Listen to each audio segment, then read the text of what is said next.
wabarakatuh. Bismillahirrahmanirrahim. Assalamualaikum warahmatullahi wabarakatuh. Perkenalkan, nama saya Muhammad Iqbal Fariji dari kelas SI 21A. Di sini saya akan menjelaskan praktikum analisis data besar menggunakan Google Colab. Di sini ada list modul, setiap pertemuannya ada 14.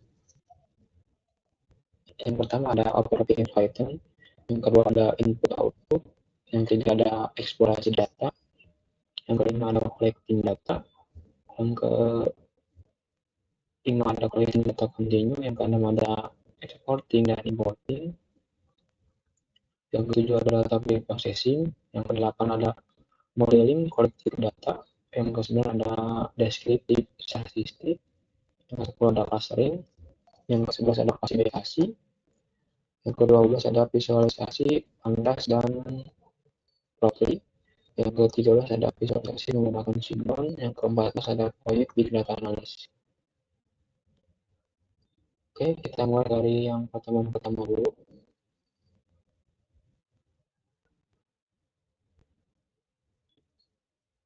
Di sini saya menggunakan toolsnya Google Colab. Tujuan praktikum yang pertama adalah mampu melakukan penggunaan Python, dan yang kedua adalah menggunakan software yang didukung oleh Python. Oke, ke praktik yang pertama. Di sini membuat variabel dan pemanggilan variabel. Hal yang pertama kita lakukan adalah mencetak kalimat hello world dengan mengetik print hello world, kemudian dilanjutkan dengan membuat variabel x sama dengan 15. Untuk mengambilkan nilai variabel x tersebut, kita tampilkan dengan menuliskan print nilai seperti ini, sehingga muncul kalimat nilai A sama dengan 12. Yang kedua adalah menjalankan beberapa perintah. Penggunaan print dan variabel. Pertama, kita buat variabel A bernilai 12 dan B bernilai 4. Kemudian, di variabel C, kita tambahkan kedua value dari variabel A dan B dengan menuliskan A plus B. Terakhir, kita tampilkan hasil dengan mencetak hasil penambahan dengan menuliskan print, sehingga hasilnya akan seperti ini. Yang kedua, print penggabungan string dan variabel dengan tanda koma. Kita bisa menampilkan value dari sebuah variabel bersamaan dengan string baru. Contohnya adalah print variabel string. Yang ketiga adalah print penggabungan simbol persen atau integer float sebagai n angka di belakang koma. Contoh di atas adalah penggunaan string di Python berguna untuk menampilkan integer milik variabel yang sudah dideklarasikan sebelumnya secara urut dari A ke B dan ke C. Lalu kita deklarasikan variabel baru untuk menampung value string, yaitu nama dengan value Budi dan temannya. Untuk value untop kedua variabel tersebut kita munculkan kembali dengan string berformat int seperti ini.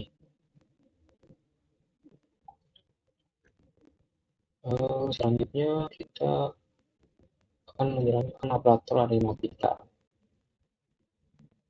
Kode di atas ini berguna untuk menuliskan berbagai operasi-operasi aritmatika. Operator yang kita gunakan untuk menghitung operasi matematika mulai dari penjumlahan, pengurangan, perkalian, perbagian, dan perpangkatan dan lain sebagainya yang ada di pemrograman Python tersebut. 5. Contoh penggunaan multi-line statement. Multi-line statement ini digunakan jika kita tidak ingin sebuah baris di Python menjadi terlalu panjang. Multi-line statement ini dapat menjadikan kode menjadi lebih variabel dan lebih rapi lagi. Contohnya seperti ini. Contoh penerapannya adalah seperti kode yang di atas dengan simbol garis miring. Pertama, kita gunakan untuk baris kode string, dan kedua untuk assign ke variabel yang dengan bernilai integer. Kodenya jadi lebih ringkas dan rapi. Di sini ada menghitung luas persegi panjang.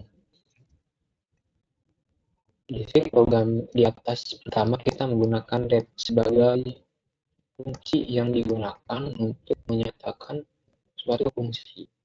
Fungsi tersebut kita beri nama luas persegi panjang yang menampung parameter P atau panjang dan L lebar atau lebar.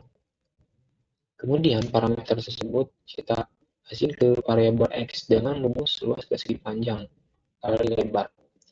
Kemudian value kita return, sehingga selanjutnya kita buat baris kode untuk melakukan input panjang dan input lebar. Dengan baris kode tersebut, user bisa memasukkan nilai integer secara bebas. Kemudian perhitungannya akan diproses oleh program. Terakhir kita tampilkan hasil perhitungan dengan memanggil kembali fungsi luas persegi panjangnya bersama dengan parameter V, panjang, dan lebar. Yang selanjutnya adalah menghitung luas segitiga. Sebenarnya metode ini sama dengan persegi panjang di atas, hanya saja di sini kita menggunakan perhitungan luas segitiga. Jadi pertama kita menggunakan def sebagai keyword atau kunci yang digunakan untuk menyatakan suatu fungsi yang kita beri nama luas segitiga yang menampung parameter A atau alas dan T tinggi. Kemudian parameter tersebut kita assign ke variabel X dengan rumus luas segitiga 0, kali dengan luas segitiga kayak gini. Kemudian value kita return, selanjutnya kita buat baris kode untuk melakukan input alas dan tinggi. Dengan baris kode itu bisa memasukkan nilai integer dan kemudian perhitungannya akan diproses. Terakhir kita tampilkan hasil perhitungan dengan memanggil kembali fungsi luas segitiga bersama dengan parameter A, alas, dan tinggi. Oke, kita lanjut ke pertemuan yang kedua.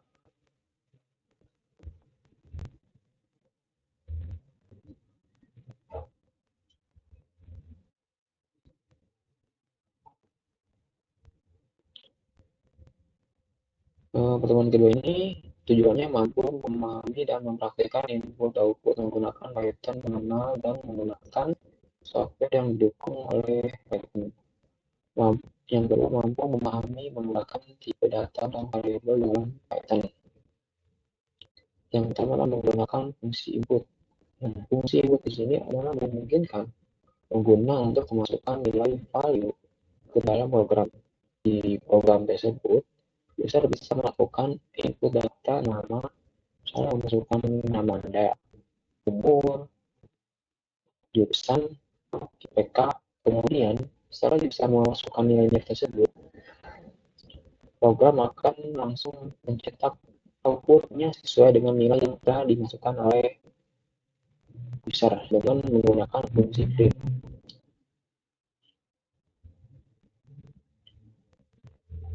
Yang kedua, menggunakan fungsi input.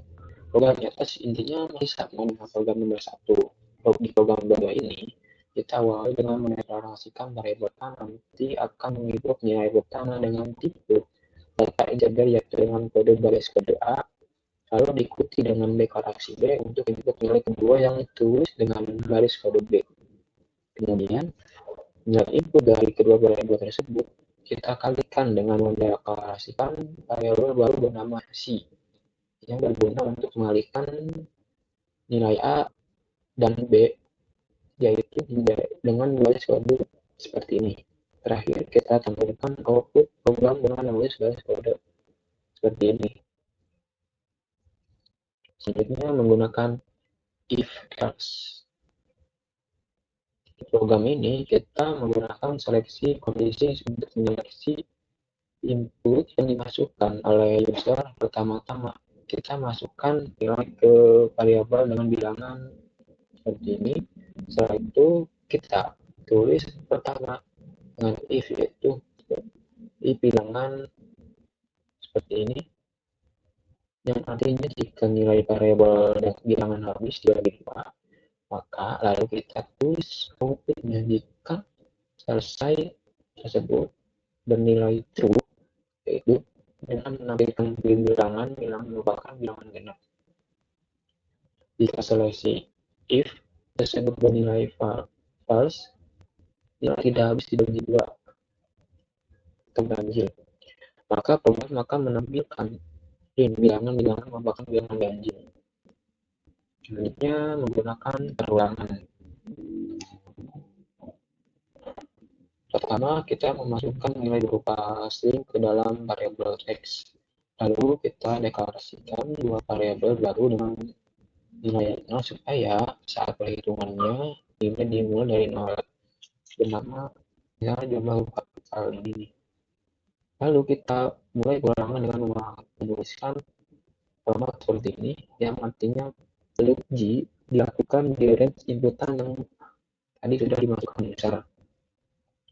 Kemudian di dalamnya kita tulis seperti ini, karakter yang berfungsi sebagai pengambil value G untuk diproses setelah seleksi kondisi.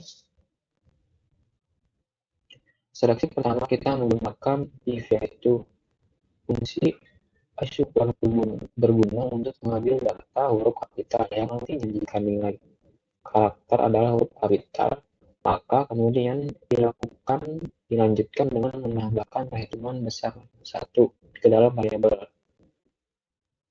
Seleksi kedua, fungsi isLower berguna untuk mengambil data huruf kecil, yang nantinya jika nilai karakter adalah huruf kecil, maka kemudian dilanjutkan menambahkan perhitungan sebesar 1 ke dalam variabel jumlah huruf kecil, yaitu dengan baris kode seperti ini. Terakhir, kita kompilkan dengan output dengan string jumlah huruf kapital sama dengan jumlah huruf kapital, dan string jumlah huruf kecil sama dengan jumlah huruf kecil. Maka perhitungan seperti masukkan string bumi bagi belajar anaconda. Di sini ada jumlah huruf kapitalnya ada 2, dan jumlah huruf kecilnya ada 24.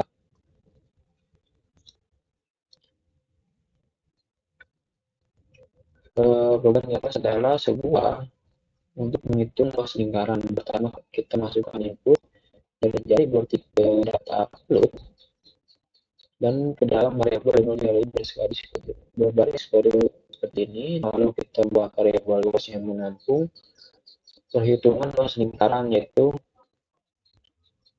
luas 2 mapping dari jadi seperti ini. Kemudian kita tampilkan hasil output dengan luas seperti ini, tetapi justru malah terjadi error karena variabel atau fungsi p tidak dikenal untuk menggunakan fungsi matematika. Perlu dilakukan import library map sehingga sebelum dipanggil CV tersebut. Yang ketujuh, jalankan lagi program tersebut sehingga termasuk berisi angka pecahan, lalu nilai hasil hitung luasnya. Di sini ada juga latihan. Di program ini kita menggunakan modul net untuk mendapatkan nilai V untuk melakukan operasi perhitungan luas lingkaran. Net merupakan library modul di Python yang berguna untuk mengimport fungsi-fungsi matematika. Untuk mengaplikasinya, kita tulis import net, dan setelah itu kita integrasikan dengan modul net, yaitu menuliskan seperti ini, net titik flick. Di program ini kita mengambil input minus 10, program menampilkan output 314. Kenapa hasilnya seperti ini? Karena kita menggunakan rumus luas lingkaran untuk memproses input berupa minus 10. Oke, kita lanjut ke pertemuan yang ketiga.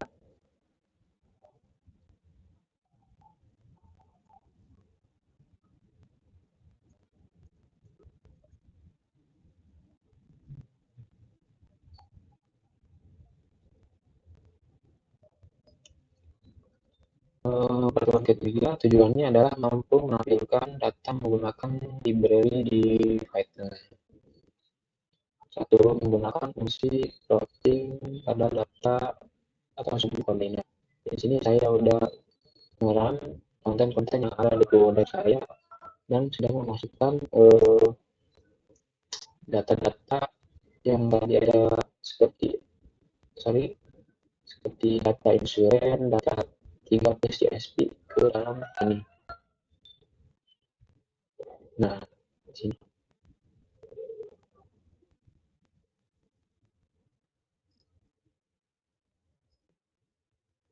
kita masukkan dulu datanya. Pertemuan ketiga.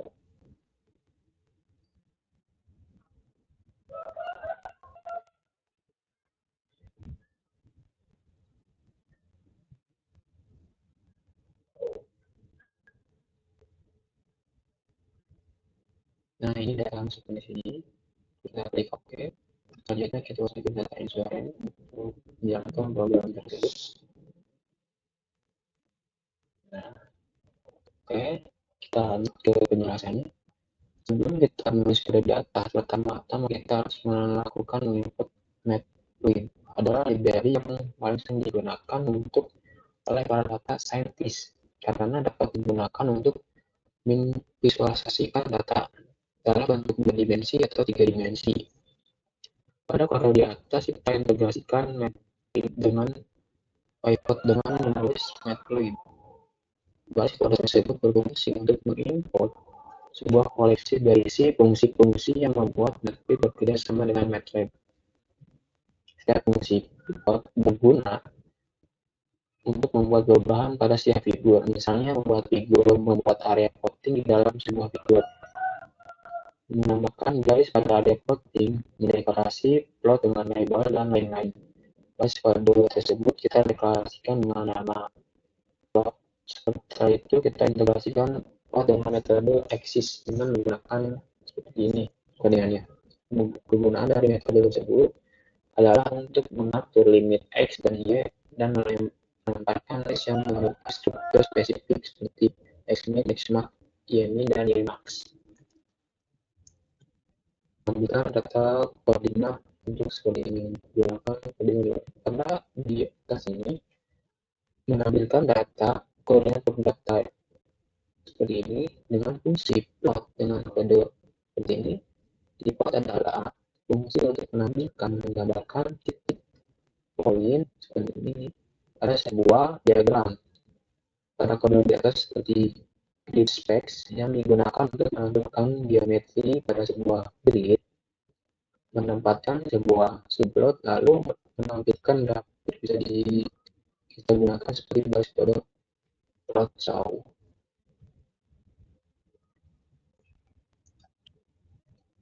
Membuat garis pada titik koordinat dengan menghilangkan garis grid specs seperti ini.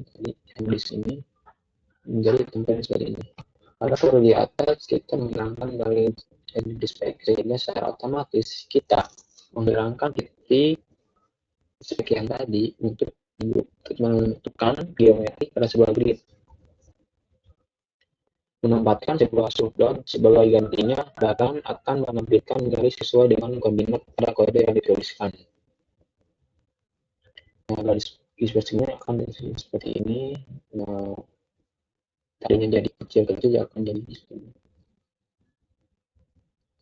Membuat plotting dengan memberi nama variabel sumbu X dan sumbu Y seperti di bawah ini.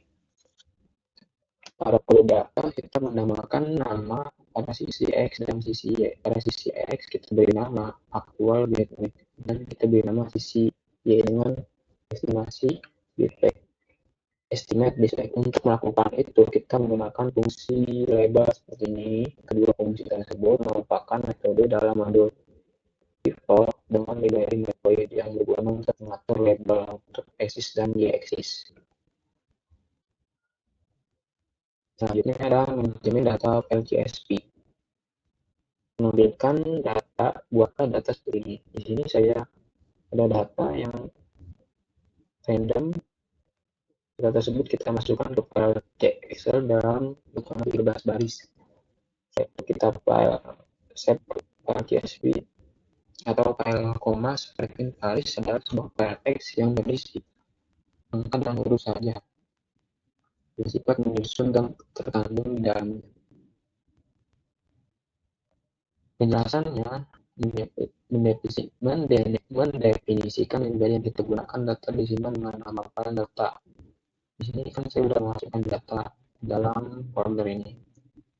Penjelasannya nanti adalah sebuah library pada Python yang berfungsi untuk melakukan operasi vektor dan matriks dengan mengubah atau mengolah array dan array multidimensi. Pandas adalah sebuah library Python berlisensi BSD atau dan konsep yang menyediakan struktur data dan analisis data yang mudah digunakan. Pandas biasanya digunakan untuk membuat tabel, mengubah dimensi data, mengetik data, dan lain sebagainya. Pada file di atas, kita deklarasikan Pandas dengan nama id. Matplotlib adalah library yang paling sering kita gunakan oleh para data scientist, yang digunakan untuk mengkonsolidasikan data, misalnya dalam bentuk grafis dalam bentuk 2 dimensi atau 3 dimensi. Kemudian adalah library berbasis Python untuk membangun model mesin learning. Skill menyediakan banyak algoritma pembelajaran untuk regresi, pengumpulan, dan klasifikasi. Di sini kita akan menampilkan scatter plot data ini menggunakan pengingat seperti ini. Nah, contohnya seperti ini. Pada kode di atas, kita menggunakan seaborn yang tadi sesuai kita deklarasikan dengan nama.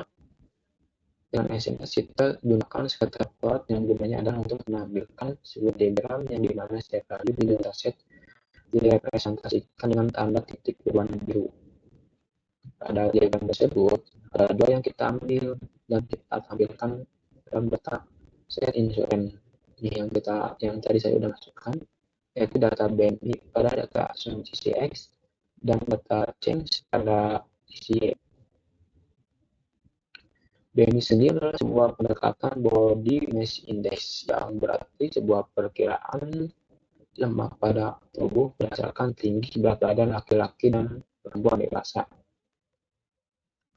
Ini pada kode ini kita menggunakan metode replot atau lebih ke yang digunakan untuk memplot data-data model regresi linear yang data kita tampilkan dengan replot adalah BMI body mass index. Ini ada pengertiannya. Kita masuk ke pertemuan keempat.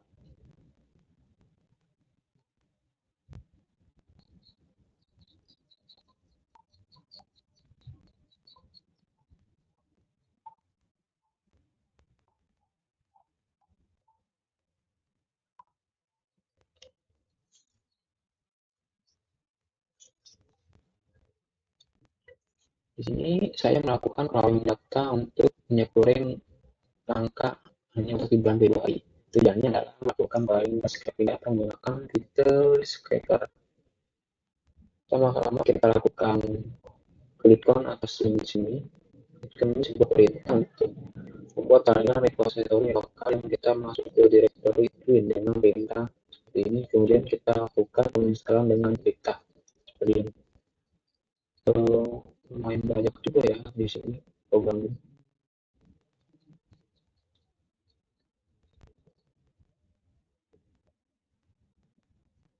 Modul Dr. Lab ini pada Python digunakan untuk bekerja dengan tanggal dan waktu spesifik. Pada kalau di atas kita import waktu, kemudian kita deklarasikan dua variabel bernama sin dan until. Variabel sin memiliki value dan tanggal mulai scraping 1 Februari jam 00. Variabel until memiliki value tanggal selesai scraping 1 Maret 2022 jam 00. Oke, kita lanjut ke baris kode ini. Minyak goreng ini memiliki kata kunci pada baris set, selalu pada sin kita masukkan value dari variabel yang sudah kita buat tadi dengan itu data string. kita masukkan dari variabel yang sudah kita buat di testingnya itu string yang kita lakukan untuk integrasikan Google Drive dan Google Drive. Akhir kita import data frame yang dibuat CSV. Setelah itu kita baris kode berguna untuk seperti ini berguna untuk menggunakan tanda atau pada CSV yang kita buat dengan mengimport data menuju data frame. Kemudian kita buat file CSV di dalam target dengan folder seperti ini. File CSV tersebut kita beri nama minyak.csv. Oke, kita lanjut ke pertemuan kelima. Di sini masih banyak yang bermanfaat.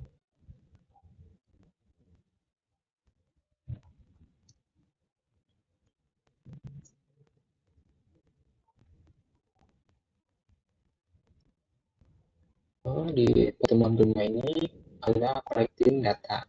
Tujuannya adalah mampu melakukan web scraping. Fungsi dari teks adalah menghilangkan bagian selain teks.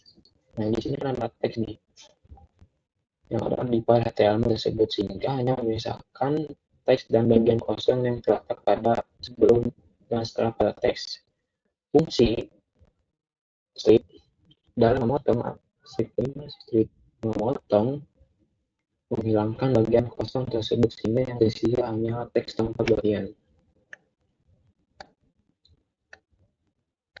Buatlah file baru dan ketikkan bagian tersebut komunikasi seperti di bawah ini. Print adalah menampilkan teks id beserta teks di dalamnya. Print yang kedua menampilkan hanya teks di dalam id bersama tempat tag. Print yang ketiga menampilkan tag beserta teks di dalamnya. Yang keempat menampilkan hanya teks di dalam array tanpa teks. Yang kelima menampilkan nilai yang dituju di dalam teks tersebut. Di dalam industri seperti ini webku ht.html. Gunakan file ini, kemudian buatlah baru dan ketikkanlah berita seperti di bawah ini. Find adalah mengumpulkan dan mengambil hanya data yang ditampilkan saja, sedangkan find dan all menemukan dan mengambil seluruh data tersebut.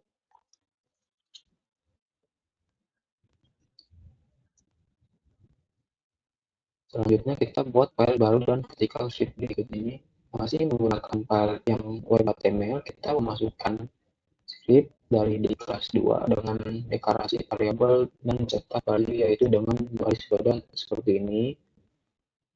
Setelah data didapatkan, kita mengambil teks yang ada pada tag akhir, yaitu dengan kode link seperti ini, dan menampilkannya di output dengan kode print link text.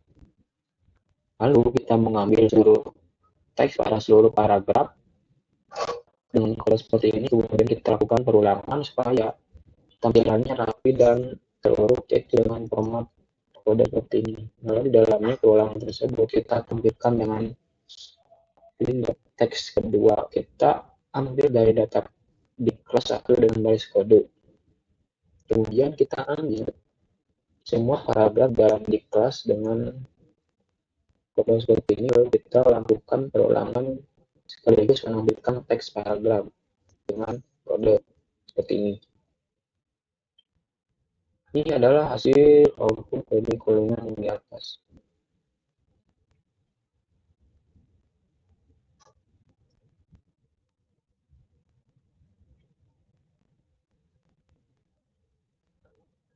Kita selanjutnya kita buat kode lainnya. Pada kode di atas kita ini mengambil judul adalah alamat terpopuler yang pertama kita masukkan dari data kelas box mousepop. Kemudian kita masukkan ke semua kelas parameter kita dengan judul. Define kode seperti terakhir kita iterasi semua judul tersebut.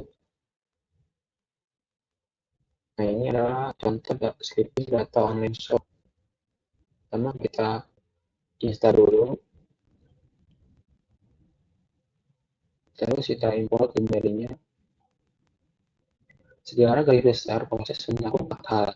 Yang pertama adalah mengimport library yang digunakan untuk query, yaitu request, beauty post, dan lain sebagainya. Dan bukan WA yang kita tuju untuk mengambil shaping data online. Yang ketiga, asing HTML dalam variable page dan simpan dalam format bernama beauty post. Yang keempat, simpan file yang sudah ke dalam menjadi format Excel. Oke, kita lanjut dulu ke teman-teman. Teman-teman adalah exporting dan importing.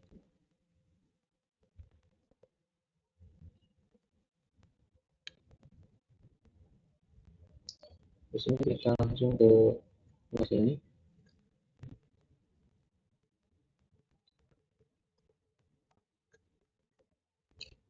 Di pertemuan ini adalah kita akan melakukan extraction dan transform load sehingga binaries SQL akan terbentuk dua tabel.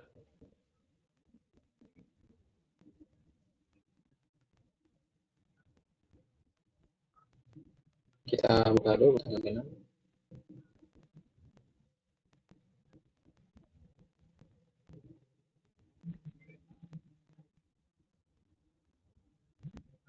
Nah, akan jadi seperti ini. Download, masukkan ke database MySQL menggunakan PHP MyAdmin. Kemudian kita membuat database baru yang bernama tugas Databricks. Kita lakukan extraction, transform, dan boot untuk membentuk tabel regular di database tugas data distribusi ini.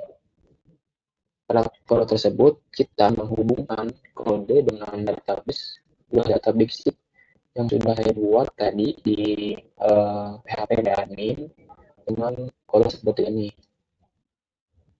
Setelah terhubung, kita ekstrak dan baca file 100 sales record. File yang ini. Nah,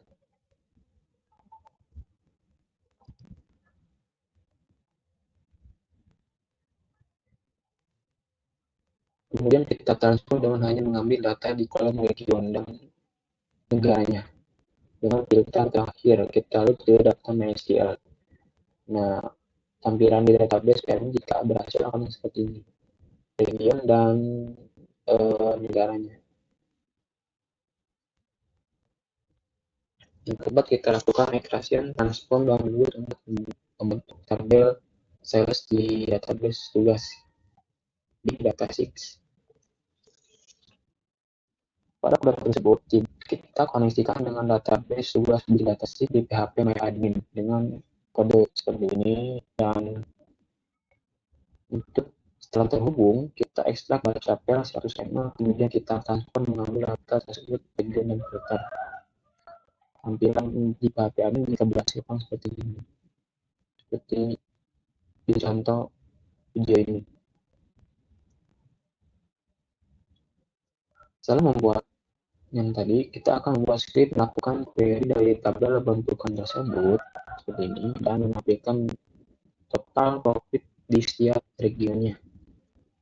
Nah, ini adalah kalau di atas pada dasarnya bertujuan untuk mengonversi data yang ada di MySQL ke dalam suatu data file menggunakan pandas.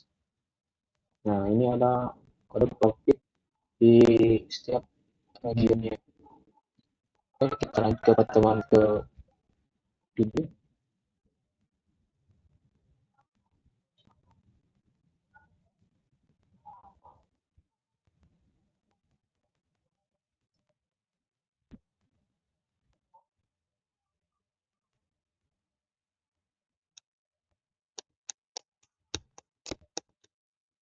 Maaf ya, soalnya ini kalimatnya agak lama. Yang kedua ini adalah kita akan membahas data preprocessing. Tujuannya adalah mampu memahami dan mengimplementasikan beberapa teknik data processing, yaitu scaffolding, filtering, atau disebut function, tokenizing, dan stemming. Pada tahap ini ada yang pertama adalah tahap preprocessing untuk data kosong. Saya ambil data yang ada di modul instrumen, data ini,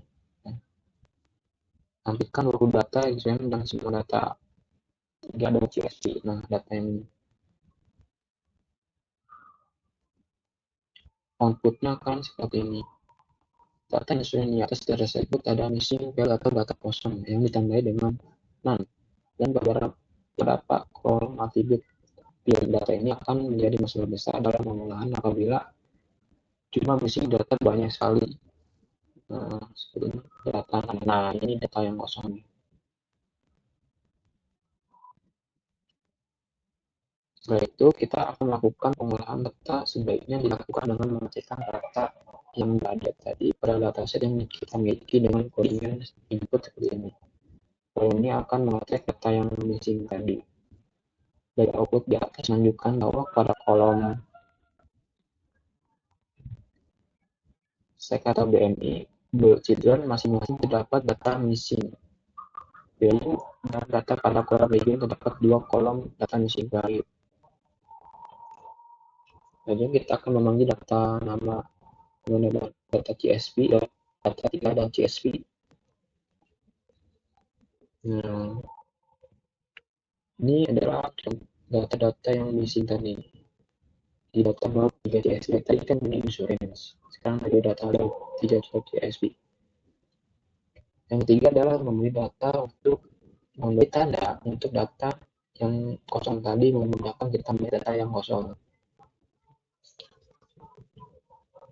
Nah, saya memberi tanda seperti ini agar kita mengetahui data-data yang kosong. Selanjutnya, saya membuat dataset baru.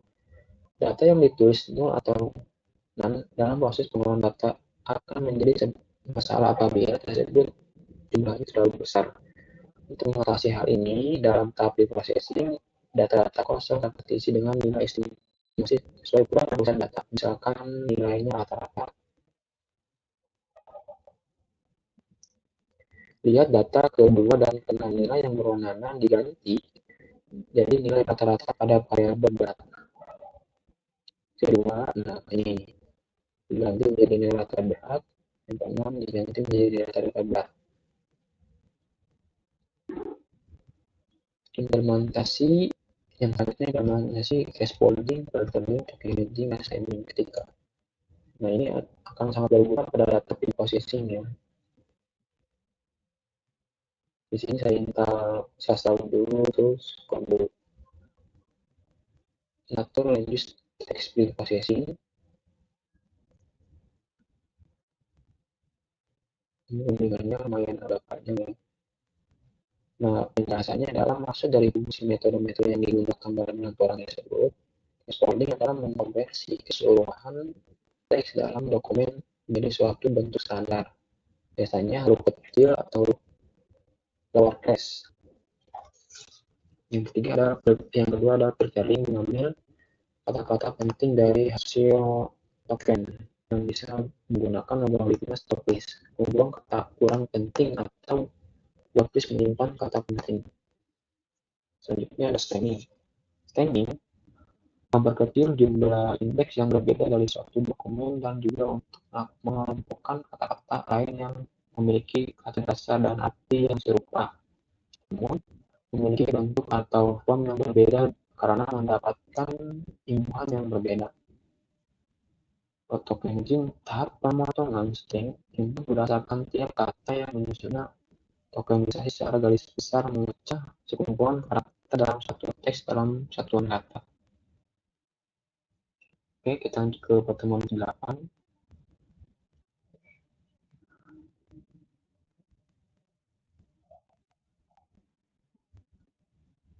Itu biar dapat laptop. Di sini pertemuan 8 ini kita akan menjelaskan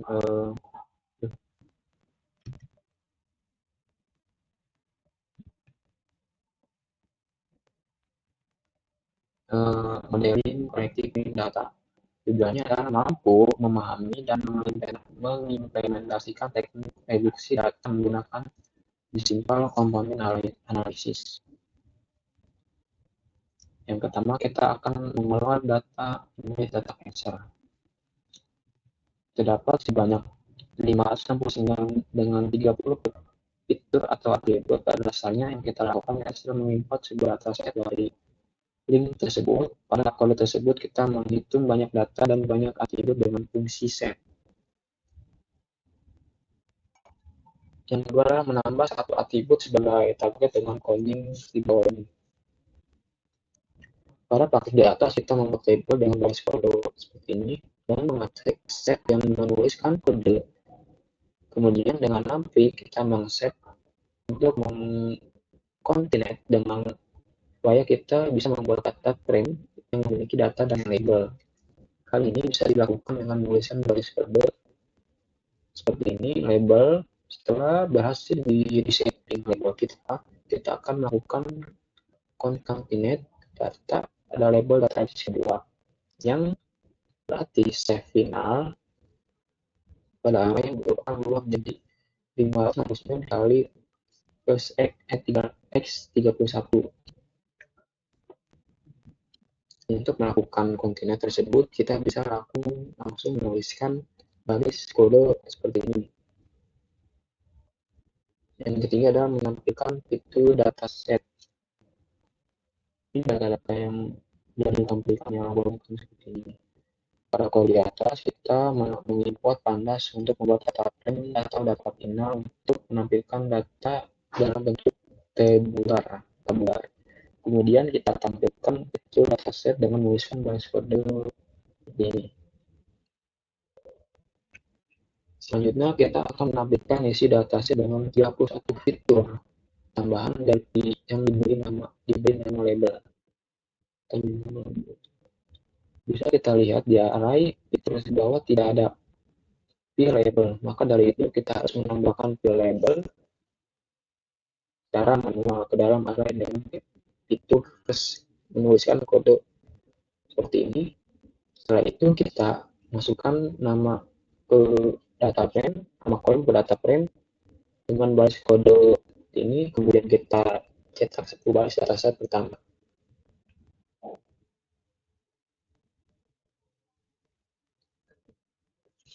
Yang kelima adalah mengganti label atau replacement. Dataset yang Anda gunakan menunjukkan bahwa dari kolom label ada 0 dan 1 lihat dengan basis output. Apabila angka 0 dan 1 akan diganti menjadi dengan plus, maka kodenya seperti ini. Ini adalah tampilan output codingan yang di atas. Karena label aslinya memiliki format 0,1, maka kita mengambil label dari inline atau dan melinknya dengan berfungsi replace. Kita menggunakan kode replace atau true yang akan memodifikasi data frame di dataset. Kemudian kita cetak beberapa baris terakhir dari dataset dengan menggunakan kode seperti ini. Selanjutnya akan menormalisasi dataset. Kodingannya seperti ini. Untuk mengaplikasikan normalisasi, setiap fitur data didistribusikan secara normal sehingga akan memperhitungkan distribusi rata-rata dari 0 dan standar deviasi dari 1. Nilai rata-rata deviasi standar. Yang ketujuh adalah mereduksi fitur dataset. Dalam 30 fitur atau atribut dimensi akan dijadikan buah fitur menggunakan metode VCA. Ini untuk memudahkan visualisasi dataset nantinya. Pada tahap ini kita menggunakan library Scrum untuk mengimport modul VCA di dalam metode VCA. Kita akan memasukkan jumlah komponen dan kemudian kita memanggil pada agregat data, setelah itu membuat data frame yang memiliki nilai prinsipal komponen untuk setiap 569 sampel. Nah, ini akan seperti ini output si data cancer teknik. Inti dari praktik nomor 7 ini adalah untuk melakukan visualisasi protein dari 5-9 sampel yang meliputi prinsipal komponen 1 dan prinsipal komponen 2. Visualisasi tersebut bisa memberikan insight kepada kita tentang bagaimana terdistribusi dalam dua kelas pada grafik visualisasi tersebut. Dapat mengamati bahwa kedua kelas yaitu dengan linear kita diproyeksikan ke dalam dua dimensi, dipisahkan secara linear sampai batas tertentu. Kita juga dapat melihat bahwa kelas binen lebih tersebar daripada kelas malinen. Kita ke pertemuan 9. Di sini saya akan memberikan waktu.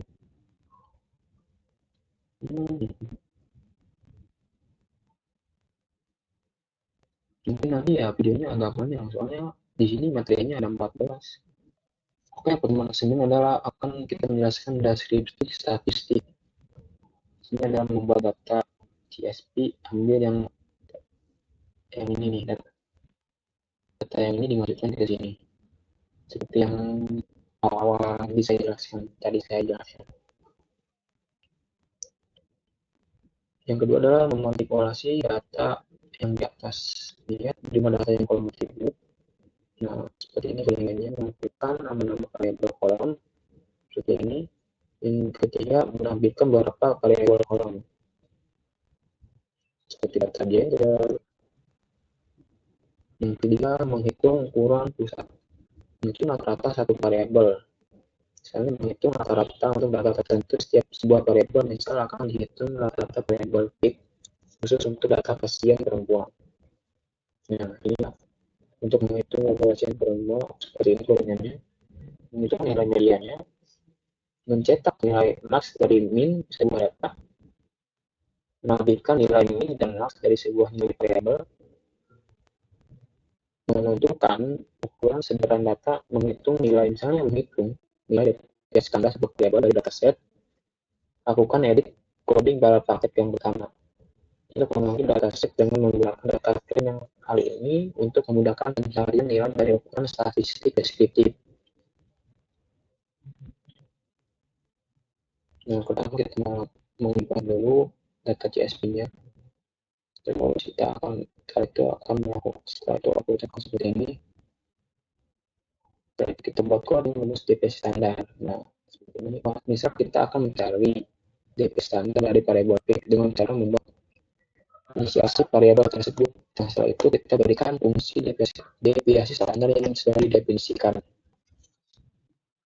Nah, ini definisi standar nih yang saya definisi. Jadi, apabila data di atas sebuah variabel yang nol, dataset data itu seperti data 6. Dan kita berikan fungsi dep, maka nilai DP standar tidak muncul angka tetapi muncul nol. Selanjutnya, apabila menjumpai hal ini, data 6 dapat diganti menjadi diestimasi dengan nilai min agar bisa dihitung deviasi standarnya. Apabila nilai telah diganti oleh min, maka hasil deviasi standar akan menjadi high sebagai berikut. Nah, seperti ini nilai high. Selanjutnya ada plotting data. Untuk menghasilkan data dari beberapa variabel, saya menggunakan seperti ini. Nah, outputnya ini nilai W, nilai H, dan nilai American. Oke, kita lanjut ke pertemuan 1.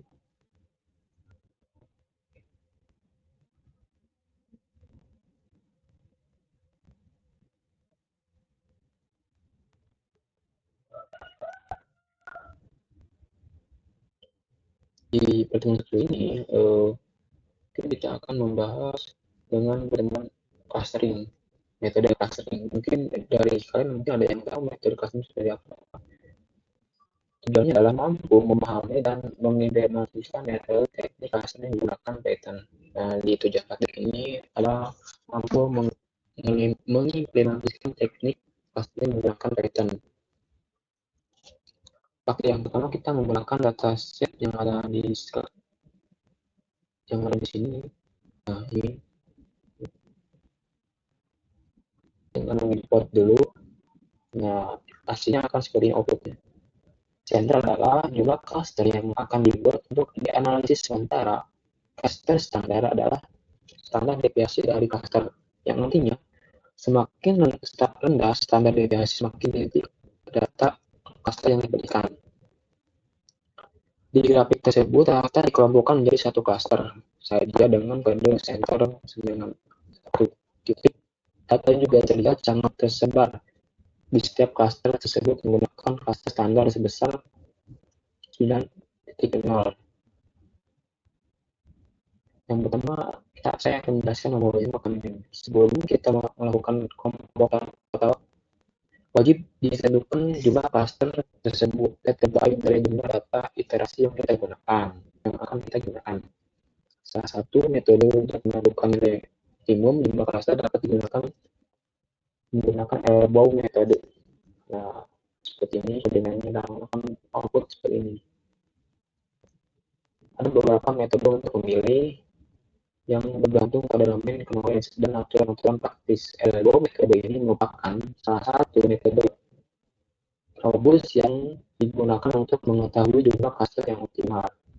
Dalam metode ini, jumlah jarak pengamatan dari centroid cluster disebut within cluster sum of squares atau WCSS.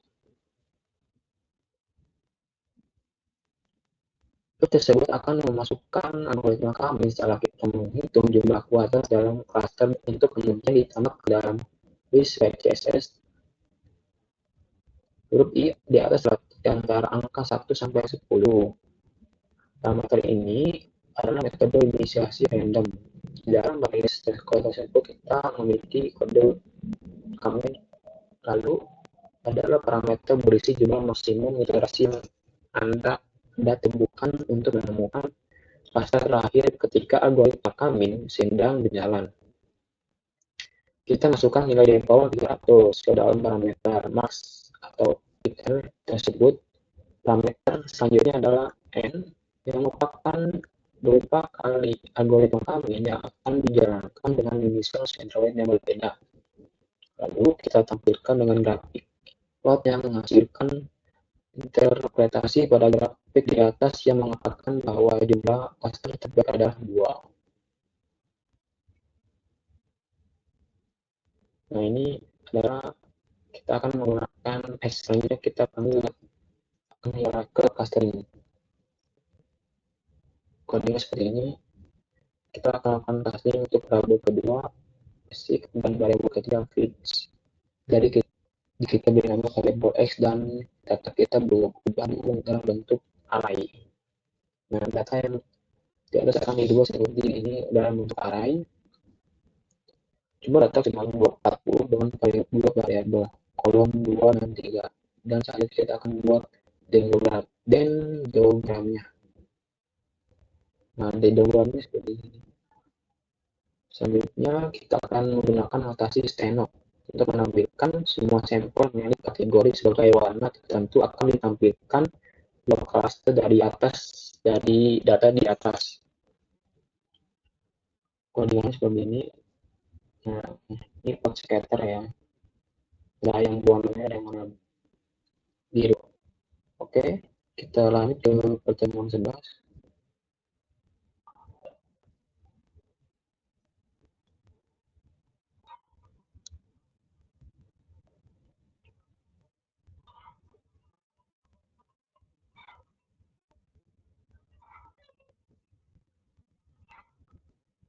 Di temuan seterusnya ini akan membahas klasifikasi. Tujuannya adalah mampu memahami metode dan teknik klasifikasi menggunakan Python. Di sini ada penjelasan modul yang digunakan beberapa klasifikasi metode antara lain KNN, SVM, NetBias klasifikasi. Di sini kita input dulu metode-metodenya yang di atas. Pertama kita menginput panas yang mewakili dari variabel tersebut. Dilanjutkan dengan metode klasifikasi KNN, SVM, dan Gaussian NetBias yang diambil dari screen. Kita juga mengimport train test split yang berguna untuk menganalisa data dari train dan data test. Kemudian kita import akurasi skor computation matrix dan klasifikasi yang diimport. Nah, kita akan mengelola dataset queries, dataset ini dan dataset pegawai KB01. Fungsi function yaitu pada read CSV melakukan kode untuk pola tersebut di dalam variabel yang bernama data, lalu cetak 15 pertama dataset dengan baris kode ini akan mencetak 5 baris kode yang baris pertama.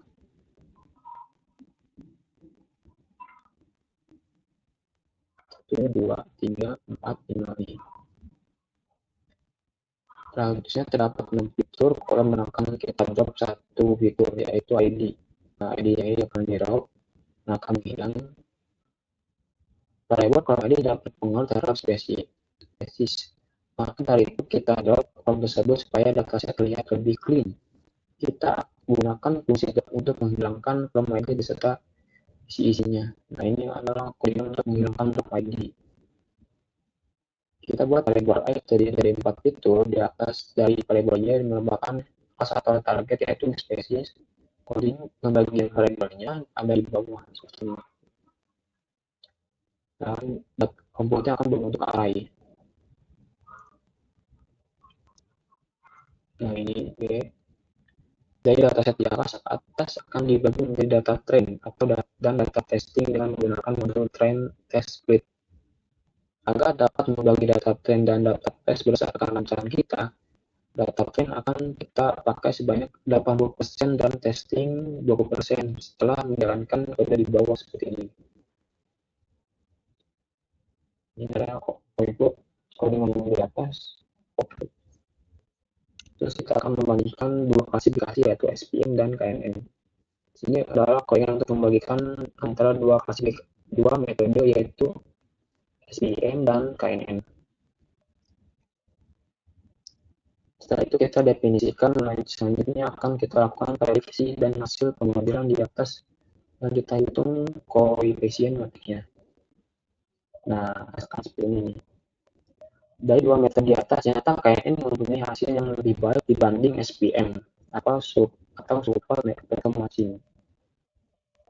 Akurasi tersebut memperlihatkan performa klasifikasi dalam menguji data dalam bentuk presentasi. Akurasi skor merupakan cara paling sederhana dalam menghitung performa komposisi matematik. Klasifikasi report memberikan kita informasi detail tentang performa klasifikasi seperti precision, recall, F1 score, dan support. Precision adalah positif predictive value yang berarti rasio prediksi positif yang benar dengan total prediksi positif. Jika adalah true positif, berarti rasio prediksi positif yang benar dengan total contoh positif. F1 score menggabungkan precision dan recall klasifikasi dengan dalam satu matrik dengan mengambil rata-rata harmoniknya. Support adalah jumlah muncul setiap kelas ditentu dalam respon true. Apabila ingin mengatasi prediksi SPM dan KNN, kita panggil variabel prediksi yang kita sudah definisikan. Nah, ini. Kalau kita lanjut ke pertemuan ke-12. Oke, kita start dulu, ada ajan. Oke, kita lanjut ke pertemuan ke-12 ya.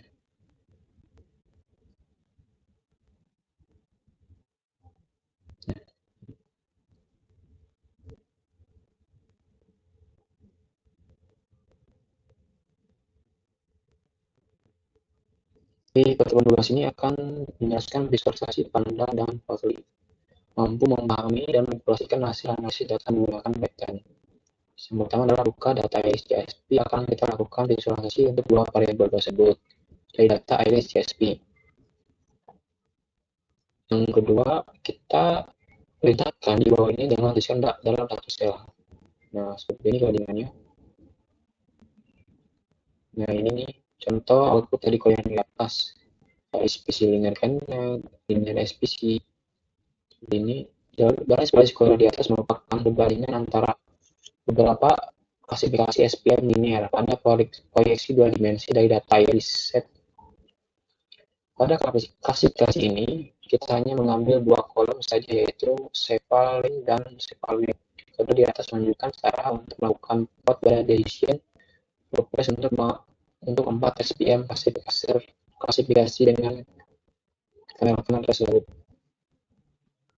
Linear SPC meminimalkan kehilangan high noise kuadrat, sementara SPC meminimalkan high loss biasa. Linear SPC menggunakan reduksi multi-class 1 atau PSR juga digunakan sebagai one versus REST, sementara SDC menggunakan reduksi multiclass one versus one. Kedua model ini memiliki decision boundaries linear, sedangkan model kernel non-linear atau Gaussian memiliki decision boundaries dan non-linear yang lebih fleksibel dengan bentuk yang bergantung pada jenis dan parameternya. Untuk penulisan kode di atas, kita awali dengan mengimport library yang dibutuhkan secara nampin method dan pivot, yang sekaligus mengimport SVM dan datasetnya. Lalu kita lanjutkan dengan mengimport data dengan kode iris dataset.iris, kemudian ambil dua kolom awal saja dengan variable x dan buat kedua fitur itu menjadi target dengan variable y. Selanjutnya kita tentukan step sebesar 02. Nah, tahap selanjutnya adalah dengan membuat instant SVM dan sekaligus menyesuaikan data. Di tahap ini kita menskalakan data karena kita akan mengupload sebuah vektor. Kita set dulu parameternya sebesar 1.0, kemudian kita set beberapa model sebagai berikut. Selanjutnya kita buat mesh untuk proses plot dengan kode seperti ini. Jika sudah dilanjutkan dengan memberikan judul pada setiap plot dengan variable bernama title, kemudian tulis judulnya. Klasifikasi dilanjutkan dengan membuat perulangan paralel untuk memasukkan 5 step modul SVM ke mesh yang tadi sudah dibuat di tahap ini. Intinya adalah kita plot decision boundary. Untuk melakukan itu, kami tetapkan warna untuk masing-masing di titik mesh. Kemudian kita aplikasikan pada prediksi klasifikasi SVM dengan garis-garis seperti ini. Lalu kita maksimalkan hasil ke dalam plot warna dengan garis-garis seperti ini. Oke, kita lanjut ke pertemuan 13.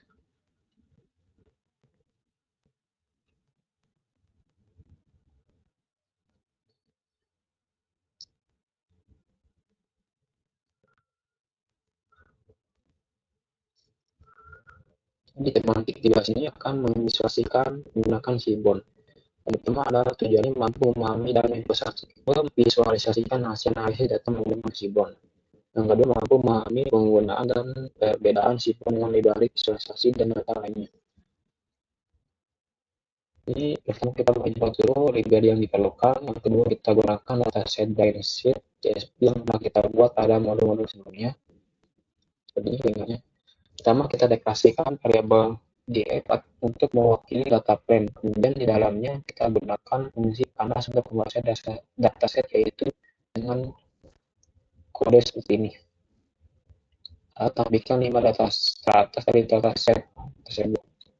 Selanjutnya kita tampilkan info dari dataset yang kita gunakan visualkan dengan kode di bawah ini. Dan cetak informasi tentang data yang ada di dalam data frame tersebut berisi jumlah kolom label, data types, dan informasi usage, dan indeks dan jumlah sel di setiap kolom tersebut. Nah ini. Yang keempat kita akan tampilkan dua variabel fit dan MLI count dari dataset dengan model scatterplot dari PC Seaborn. Dengan mengambil dua variabel fit dan MLI count, kita tampilkan sebelah dengan fungsi Seaborn yaitu scatterplot. Nah, seperti ini scatterplotnya. Yang kelima, kita akan membuat grafik garis dari Seaborn. Seperti ini grafik garis dari Seaborn dengan menggunakan dua variabel yang sama dengan tadi yaitu fit dan icon. Kita tampilkan grafik data ini menggunakan line plot. Merupakan salah satu fungsi visualisasi data Seaborn yang merupakan jenis plot yang berguna untuk menampilkan grafik informasi berupa rangkaian titik-titik data yang terhubung dengan segmen garis lurus. Pada kode di atas kita memuat line plot dengan menggunakan kode SNS. Line plot memberikan argumen berupa data yang digunakan sebagai sumbu X dan Y, yaitu fit untuk sumbu X dan icon untuk sumbu Y. Yang keenam kita klikkan perintah di bawah ini untuk grafik-grafik yang akan muncul. Ini adalah grafik-grafik yang dari data yang tadi. Fungsi line plot ini membuat grid sumbu sedemikian rupa sehingga setiap variabel dalam data akan dibagi di sumbu Y dan di satu baris sumbu X, satu kolom. Firebird digunakan untuk memahami kumpulan fitur terbaik untuk menjelaskan hubungan antara dua variabel atau untuk membentuk klaster yang terpisah dari Firebird. Firebird juga membantu kita untuk membentuk beberapa model klasifikasi sederhana dengan mengantar beberapa garis sederhana untuk membuat pemisahan nilai dan dalam dataset. Yang ketiga ada regression data plot. Pada kalau di atas kita menggunakan report yang memiliki fungsi menyediakan akses ke beberapa fungsi yang berbeda yang menunjukkan hubungan antara dua variabel dengan pemetaan semantik dari subset. Pada kalau di atas kita menunjukkan relationship di antara dua kolom yaitu MR-icon dan wave. Oke, kita lanjut ke pertemuan ke-14, pertemuan yang terakhir.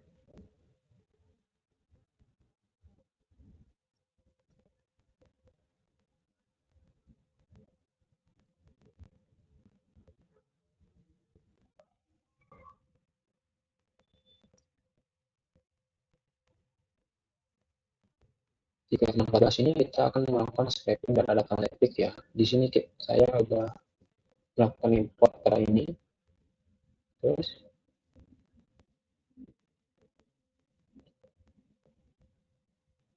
ini adalah 10 negara konten terbanyak dari Netflix ya. Yang pertama ada Amerika Serikat, yang kedua ada India, United Kingdom, Jepang, Kanada, Prancis, Spanyol, South Korea, Jerman, Meksiko.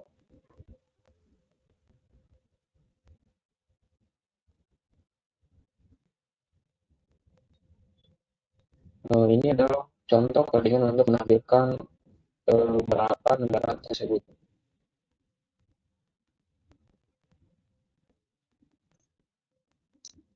Ini adalah contoh konten berdasarkan rating ya. Codingan berdasarkan. Jadi codingan seperti ini adalah jumlah konten berdasarkan rating dari televisi dunia. Selanjutnya akan menjelaskan 10 genre dengan konten terbanyak. Nah, kalian seperti ini. Konten yang kasih adalah international movie. Yang kedua ada drama. Selanjutnya, ini yang tersebut akan mengoutputkan rating film dan TV show. Selanjutnya, paling selanjutnya adalah rating film dan TV show di Amerika Serikat. Dengan ini. Selanjutnya adalah rating film di TV Indonesia. Selanjutnya, contoh codingan jumlah konten pada 10 tahun terakhir. Selanjutnya, contoh codingan aktor yang paling sering di konten Epic.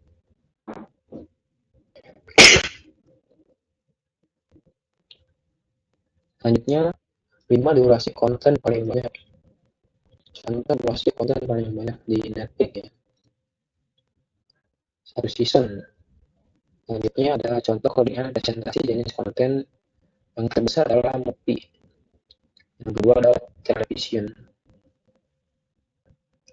Selanjutnya contoh codingan untuk skor IMDb terbanyak. Contoh codingan seperti ini. Selanjutnya ada contoh codingan 5 karakter sutradara dengan jumlah konten terbanyak.